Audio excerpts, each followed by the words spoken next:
সশস্ত্র চিত্রে শপথ করিতেছি যে দীর্ঘ ২ দশক পর রাষ্ট্র ক্ষমতায় এসে চলতি মেয়াদের প্রথম বাজেট দিতে যাচ্ছে বিএনপি সরকার। ২০২৬-২৭ অর্থ বছরে বাজেটের আকার হতে পারে ৯,৩৮,০০০ কোটি টাকা, যা গেল বছরের তুলনায় ১,৪৮,০০০ কোটি টাকা বেশি।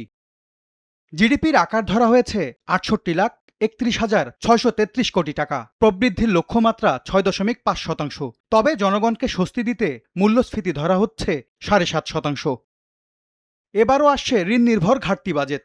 ২,৪৩,০০০ কোটি টাকার মধ্যে অভ্যন্তরীণ উৎস থেকে ৪৮% আর বৈদেশিক উৎস থেকে নেওয়া হবে ৫২% অর্থ। ৬,৯৫,০০০ কোটি টাকার উচ্চাভিলাষী রাজস্ব আদায়ে লক্ষ্যমাত্রা নির্ধারণ করেছে এনবিআর। দুইটা জিনিসের উপরে নির্ভর করে, একটা হলো যে কি লোকাল কালেকশন, আমাদের রেভিনিউ কালেকশন কতটুকু হয়, আরেকটা হলো বিদেশি সাহায্য বা বিদেশি হেল্প। সেই বিদেশি হেল্পগুলো তেমন আমার মনে হয় যে আমাদের বাজেটে এই উপকারে আসে বা উপকার টাইম মতো পাওয়া যায় এরকম কোনো গ্যারান্টি নেই, বা পাবে কত, এস্টিমেট কত, এটার মধ্যে অনেক তারতম্য থাকে। আর লোকাল কালেকশানের ভিতরে আমি মনে করি যেগুলা ওনারা অ্যাজাম্পশন করে সেটা প্রত্যেক বছরেই ফেল করে, এনবিআরকে দেয়। এনবিআরকে দিলেও এনবিআর তো কাউর থেকে জোর করে টাকা নিয়ে যেতে পারবে না, ছিনতাই করতে পারবে না, বা করার সেই পদ্ধতিও নেই। একটা গতানুগতিকভাবে একটা আইন পদ্ধতি মেনে যেভাবে রেভিনিউ কালেকশন করা হয় ঠিক ওভাবেই তো কালেকশন করবে। তো রেভিনিউ কালেকশনের যে গতি বা রেভিনিউ কালেকশনের যে পরিমাণ, সেই পরিমাণটা আমার মনে হয় যে প্রতি বছরই কিছু না কিছু বৃদ্ধি পায়। কিন্তু এটার অর্থ এই নয় যে 2 লাখ কোটির জায়গায় 6 লাখ কোটি হয়ে যাবে। এটা মনে হয় চিন্তা করাটা একটু বেশি কাল্পনিক হবে। ঋণ ও আমানতে ৪ লাখ টাকা পর্যন্ত আবগারি শুল্ক মওকুফ করবে সরকার, যা আগে ছিল ৩ লাখ টাকা। এছাড়া ২০২৮ সাল পর্যন্ত মেট্রো রেলে ভ্যাট অব্যাহতি থাকবে।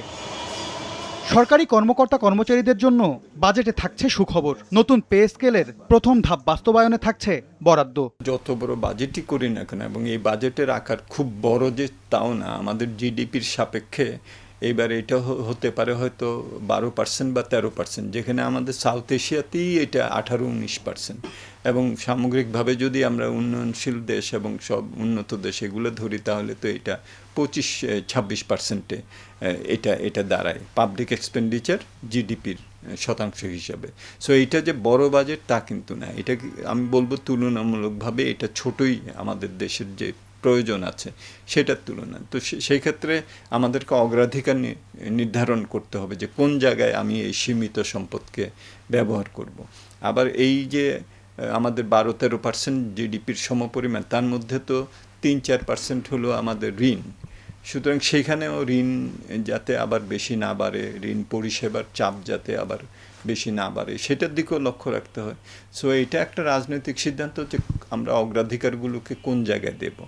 এই সরকার যেহেতু একটা নির্বাচনী প্রতিশ্রুতি দিয়ে এসেছেন, শিক্ষা, স্বাস্থ্য, সামাজিক সুরক্ষা এগুলোকে অগ্রাধিকার দেবেন বলেছেন, জনকল্যাণমুখী একটা রাষ্ট্র গড়ার কথা বলেছেন, তাহলে সেইভাবেই তাকে এই অ্যালোকেশনগুলোকে দিতে হবে। বিদেশে কর্মসংস্থান বাড়াতে বাংলা ও ইংরেজির পর তৃতীয় ভাষা শিক্ষা বাধ্যতামূলক করা হচ্ছে। ভাষা শিখতে সর্বোচ্চ 10 লাখ টাকা ঋণ নিতে পারবেন শিক্ষার্থীরা। এম এস আরিফিন, সময় সংবাদ, ঢাকা।